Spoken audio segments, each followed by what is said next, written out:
शहरात सायबर गुन्ह्यांचे प्रमाण झपाट्याने वाढत असताना सायबर पोलीस स्टेशनने एका धक्कादायक प्रकरणाचा फडशा लावला आहे।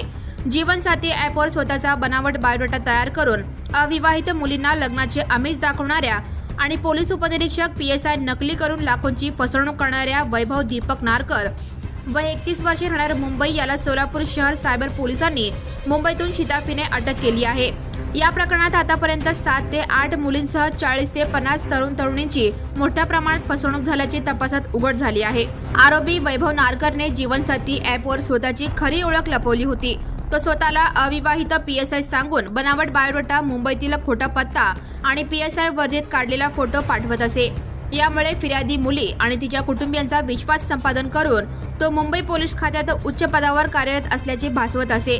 दिनांक 19 जुलै 2025 ते 8 ऑगस्ट 2025 या कालावधीत त्याने फिर्यादीकडून मावस भावाचा अपघात, उपचार, मावशी मावस भाऊंचा मृत्यू आणि अंत्यविधी अशी खोटी कारणे सांगून एकूण 63,000 रुपये ऑनलाईन ट्रान्सफर करून घेतले।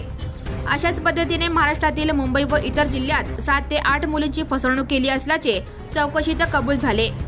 याशिवाय रत्नागिरी व मुंबई परिसरातील 40 ते 50 तरुणांशी संपर्क साधून स्वतःला PSI सांगत मंत्रालय व पोलीस खात्यातील मोठे अधिकारी माझे चांगले परिचित आहेत असे खोटे सांगून सरकारी नोकरीचे आमिष दाखवले। त्यामुळे त्यांचीही मोठ्या प्रमाणात आर्थिक फसवणूक झाली। या प्रकरणी सोलापूर शहर सायबर पोलीस स्टेशन गुन्हा दाखल क्रमांक 11/2025 अंतर्गत भारतीय न्याय संहिता 2023 चे कलम 318(4), 319(2), 3(5) व माहिती तंत्रज्ञान अधिनियम 2000 चे कलम 66(c), 66(d) नुसार दिनांक 5 ऑक्टोबर 2025 रोजी गुन्हा दाखल करण्यात आला। सायबर तज्ज्ञांच्या तांत्रिक विश्लेषण व पुराव्याच्या आधारावर तपास पथकाने मुंबईला रवाना होऊन आरोपी वैभव नारकर राहणार plot number 1907/26 Swapnipurti apartment, Naigaon, MHADA, Mumbai याला त्याच्या राहत्या ठिकाणाहून अटक केली। Subscribe now and press the bell icon. Never miss an